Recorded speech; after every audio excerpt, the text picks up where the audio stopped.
Hello student, once again you all welcome the wonderful session of the Core Biology Institute। मैं sir आप सभी का स्वागत करता हूं चैनल के अंदर और आशा करता हूं कि आप सभी लोग बहुत अच्छे होंगे, हेल्दी होंगे और अपनी प्रिपरेशन को एक बेहतरीन डायरेक्शन में आगे की तरफ बढ़ा रहे होंगे। Dear student, in our previous lecture we study about the very important chapter of the class 10th biology. The name of the chapter is how do organism reproduce। और वहां पर हमने पढ़ा some basics about the reproduction।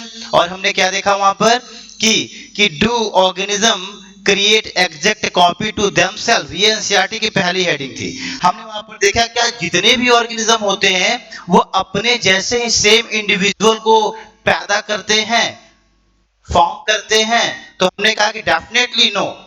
जैसे यहाँ खड़े हैं पढ़ा रहे हैं तो हमने कहा नहीं भैया हमारे जो पेरेंट्स हैं, हाँ हम उनकी कुछ सिमिलरिटीज हमारे अंदर हैं, ठीक है, लेकिन हम उनकी एग्जैक्ट कॉपी नहीं है।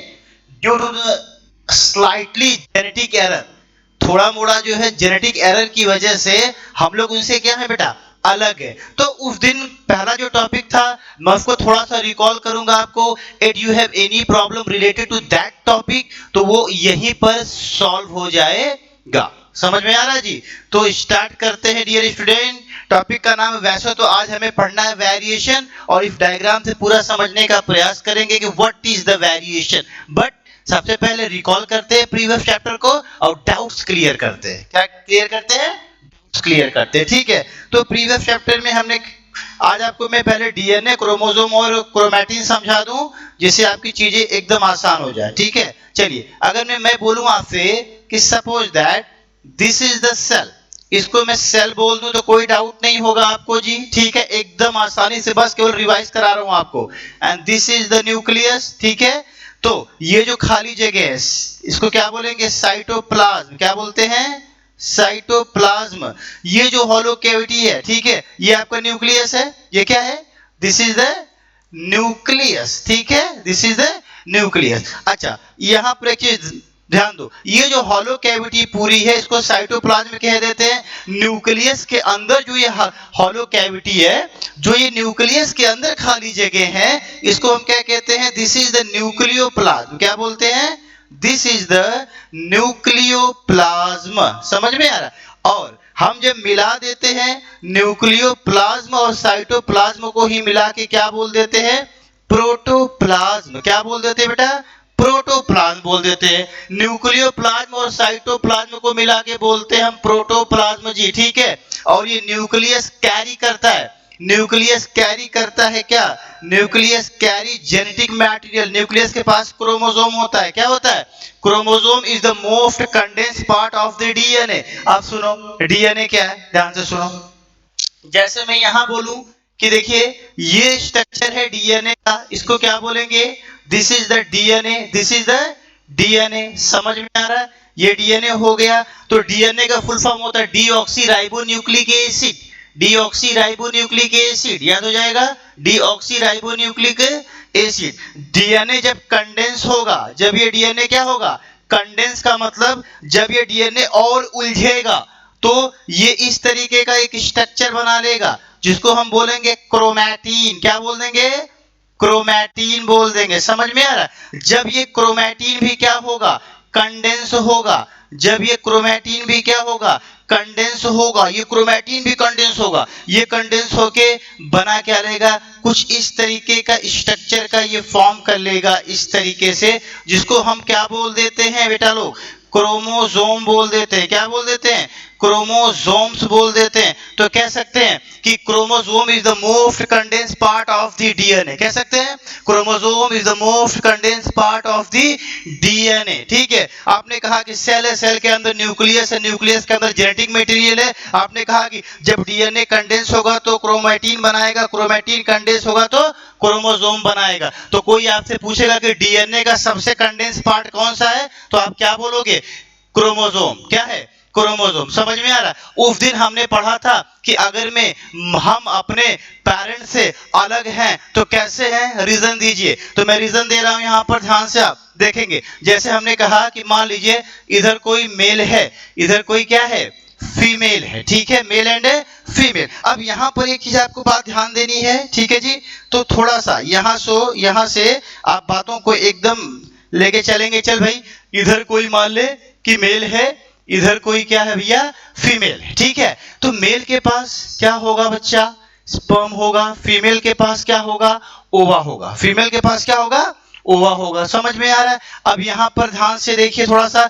तो अगर मैं मेल के पास स्पर्म है, फीमेल के पास ओवा है, तो जब दोनों का फ्यूजन होगा तो यहाँ पर क्या बन जाएगा, जाइगोट बनेगा कि नहीं बनेगा, बन गया जाइगोट, बन गया। मतलब कि हम कह सकते हैं 50% कैरेक्टर फादर से आया, 50% कैरेक्टर मदर से आया, और बच्चे के अंदर टोटल कैरेक्टर जाइगोट के अंदर कितना आया, 100%। कितना आया, 100% कैरेक्टर आया। समझ में आ रहा है। तो हम कह सकते हैं कि ये स्पर्म है, तो मेल का जो है, मेल का यहाँ पर क्या होगा, अपना डीएनए होगा, मेल का अपना डीएनए होगा। समझ में आ रहा है।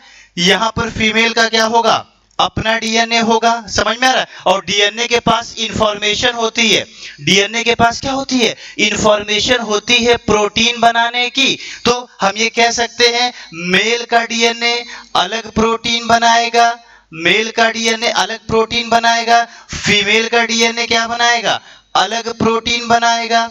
फीमेल का डीएनए क्या बनाएगा, अलग प्रोटीन बनाएगा। तो जब ये अलग अलग प्रोटीन बनेगी तो इसके अंदर जाइगोट से क्या बनेगा, जाइगोट में डिवीजन होगा, ये एम्ब्रियो में चेंज हो जाएगा। किस चीज में बेटा, एम्ब्रायो में चेंज हो जाएगा। समझ में आ रहा है। और जो इसके बाद बेबी बनेगा, क्या बनेगा, बेबी बनेगा, उसके अंदर वेरिएशन होगा। उसके अंदर क्या होगा, वेरिएशन होगा, ड्यू टू द प्रोटीन। अलग अलग प्रोटीन, फादर के डीएनए से अलग प्रोटीन बन रहा है, मदर के डीएनए से अलग प्रोटीन बन रहा है, ठीक है। तो डीएनए में छोटे से एरर की वजह से, कह सकते हैं डीएनए में छोटे से एरर की वजह से बच्चे के अंदर वेरिएशन आएगा कि नहीं आएगा। मतलब कि जो ऑफस्प्रिंग होते हैं वो अपने पेरेंट्स के एग्जैक्ट कॉपी नहीं होते। समझ में आ रहा है। तो ये तो चैप्टर हो गया प्रीवियस वाला, जिसको मैंने रिकॉल कर दिया। अब आइए हम बात करते हैं अबाउट द वेरिएशन। तो ये इसको आप एक स्क्रीनशॉट ले सकते हैं और हम अब स्टार्ट करते हैं क्या जी, वेरिएशन। इसको हटा दें, एक स्क्रीनशॉट ले लें इसका आप लोग कि क्लियर है बात एकदम, ठीक है। तो आ जाइए वेरिएशन पे, आ जाइए भाई, चलिए वेरिएशन पे आ जाइए, वेरिएशन पे आ जाइए, वेरिएशन पे आ जाइए। इसको डेल कर दिया जाए, हटा दिया जाए। वेरिएशन, सबसे पहले आप जानते हैं कि आपके हाथ में एक पेन और एक कॉपी होनी मस्ट है भैया, ठीक है। तो आ जाइए लिखते हैं वेरिएशन की डेफिनेशन। सबसे पहले तो क्या लिखेंगे आप, variation can be useful for the survival. क्या लिखेंगे, variation can be useful for the survival. Variation can be useful for the survival, आगे लिखें, useful for the survival of species over a time, of species over a time, ठीक है। ये पहला point हो गया। हर पॉइंट पहले आप नोट कर ले, फिर एक एक पॉइंट को मैं आपको डिफाइन कर रहा हूं, ठीक है जी। आइए पॉइंट नंबर सेकंड नोट करिए, यहां पर पॉइंट नंबर सेकंड नोट करिए आप, ठीक है। क्या लिखेंगे, variation help in the adaptation. Variation help in adaptation, variation help in adaptation. Point number third लिख लीजिए एंड लास्ट पॉइंट लिख लीजिए, क्या कि variation provide stability of population.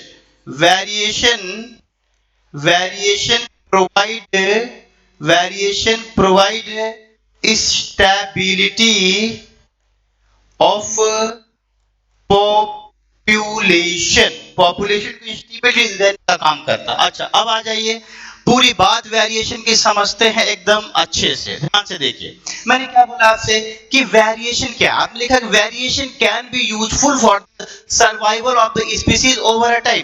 मतलब किसी भी स्पीसीज के लिए वेरिएशन होना बहुत जरूरी है, समय के साथ तभी वो आगे चल के सर्वाइव कर सकता है। जैसे कि आप देख रहे हो डायग्राम को अगर मैं थोड़ा सा देखो तो हम कहें कि जो हमारे पूर्वज थे, जो हमारे एंसेस्टर थे, वो पहले कैसे थे। तो over period of a time, जैसे जैसे समय बीतता गया, आप देखिए जैसे जैसे समय बीतता गया इनके अंदर चेंजेस आते गए, और आज ये देखिए ह्यूमन तरीके से हैं, कैसे हम लोगों के तरीके से हो गए।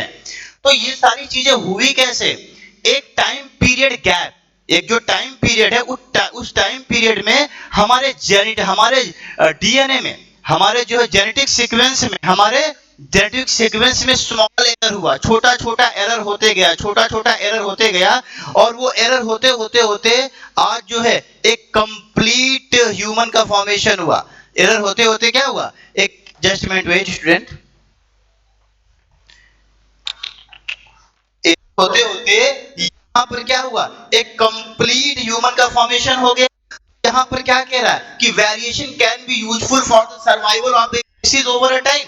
समय के साथ वेरिएशन होना बहुत जरूरी है, तभी कोई स्पीशीज सर्वाइव कर सकती है। फिर लिखा variation help in the adaptation, किसी भी स्पीशीज को अडॉप्ट करने के लिए किसी भी इकोलॉजिकल एरिया में वेरिएशन होना जरूरी है। मतलब अगर में कोई स्पीशीज कहीं पर स्टे कर रही है, रह रही है, तो उसके अंदर वेरिएशन होना बहुत जरूरी है। तीसरा point, variation provide stability of the population, मतलब कि अगर में कहीं कोई पॉपुलेशन है, कहीं कोई पॉपुलेशन है, तो उसके अंदर जो है वेरिएशन होना जरूरी है, तभी वो सरवाइव कर सकती है। तो लास्ट पॉइंट का मैं एक एग्जांपल आपको दे रहा हूं, ठीक है। इसका एग्जांपल आप लीजिए, इसका एग्जांपल लीजिए, एग्जांपल लीजिए आप इसका, variation provide stability of population का एग्जांपल लीजिए, थर्मोफिलिक बैक्टीरिया। क्या लीजिए, थर्मोफिलिक बैक्टीरिया। अच्छा, थर्मोफिलिक बैक्टीरिया क्या होते हैं, ऐसे बैक्टीरिया जो हॉट टेम्परेट रीजन पे पाए जाते हो, ऐसे बैक्टीरिया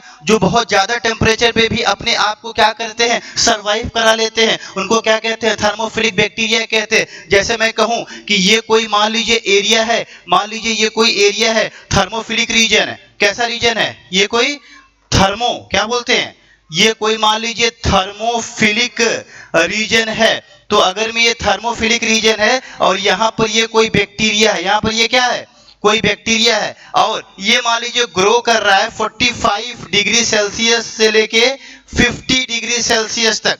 मान लीजिए कोई बैक्टीरिया है और एक जगह ऐसी जगह जहां पर वो बहुत गर्म जगह है, और वो बैक्टीरिया अपने आप को 45 से 50 डिग्री सेल्सियस पे भी सरवाइव कर रही है, ठीक है। अब क्या होगा, अब क्या होगा, मैंने आपसे कहा कि जो ये बैक्टीरिया है, अगर मैं मान लीजिए ये बैक्टीरिया है, ये बैक्टीरिया है, इसने अपने आप को क्या किया, रिप्रोड्यूस किया, और मान लीजिए इससे यहाँ पर दो बैक्टीरिया नए नए क्या हो गए, बन गए। इससे क्या हो गए, यहाँ पर दो नए नए बैक्टीरिया बन गए। अब सोचो कि यहां से इस बैक्टीरिया का डीएनए, इस बैक्टीरिया का डीएनए क्या हुआ, डिवाइड हुआ होगा, क्या हुआ होगा, डिवाइड हुआ होगा, और इनके अंदर भी ये डीएनए यहां पर आया, समझ में आ रहा है। लेकिन इफ डीएनए के अंदर कुछ वेरिएशन हो गया, इनके अंदर क्या हो गया, कुछ वेरिएशन हो गया, कुछ बदलाव हो गए। जैसे मैंने आपसे कहा कि ये जो पहला वाला बैक्टीरिया था, जो इनका पेरेंट्स था, ये 45 से 50 डिग्री सेल्सियस पे ग्रो करते हैं।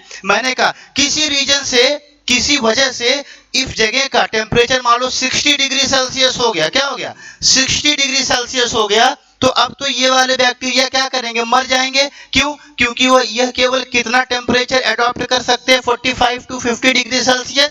लेकिन इन बैक्टीरिया के अंदर वेरिएशन होने की वजह से, इन बैक्टीरिया के डीएनए में वेरिएशन होने की वजह से अब ये 60 डिग्री सेल्सियस पे भी अपने आप को क्या कर लेते हैं, ग्रो करा लेते हैं। क्या करा लेते हैं, ग्रो करा लेते हैं। इस वजह से मैं कह रहा हूं, लिखा है कि variation provide stability of the population, किसी भी पॉपुलेशन को स्टेबल होने के लिए वेरिएशन क्या है, बहुत जरूरी है। इनके अंदर वेरिएशन हुआ तभी तो ये स्टेबल है भाई, बात समझ में आ रही है। तो this is all about the variation. बहुत आसान सा टॉपिक था, 3 पॉइंट नोट करेंगे, थर्मोफिलिक का एग्जांपल देंगे, ह्यूमन का आप यहाँ पर एग्जांपल ले रहे हैं, हमारे एंसेस्टर का पहले कैसे थे, स्टेप बाय स्टेप उनके अंदर वेरिएशन होते गया, और आज हम सब लोग आपके सामने खड़े हैं, आप जो पढ़ रहे हैं, लिख रहे हैं, आप भी क्या है, आप भी, आपके अंदर वेरिएशन हुआ है, समझ में, तब आज हम लोग इस तरीके से हैं, ठीक है। तो वेरिएशन के टॉपिक यही खत्म होती है। प्रीवियस टॉपिक भी आपको समझ में आ गया होगा, ठीक है। अब कल हम पढ़ेंगे क्या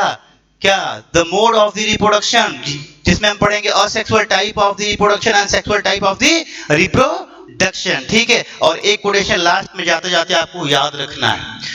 स्वामी विवेकानंद का कोटेशन है कि अगर मैं कोई व्यक्ति अपने जीवन में असफल है तो इसका मतलब कि उसके मेहनत में कहीं ना कहीं कोई कमी रह गई है। ठीक है, तो कमी नहीं करना है, ठीक है, मेहनत करना और सफल होना। ठीक, चलिए कल मिलते हैं एक नई वीडियो के साथ, तब तक के लिए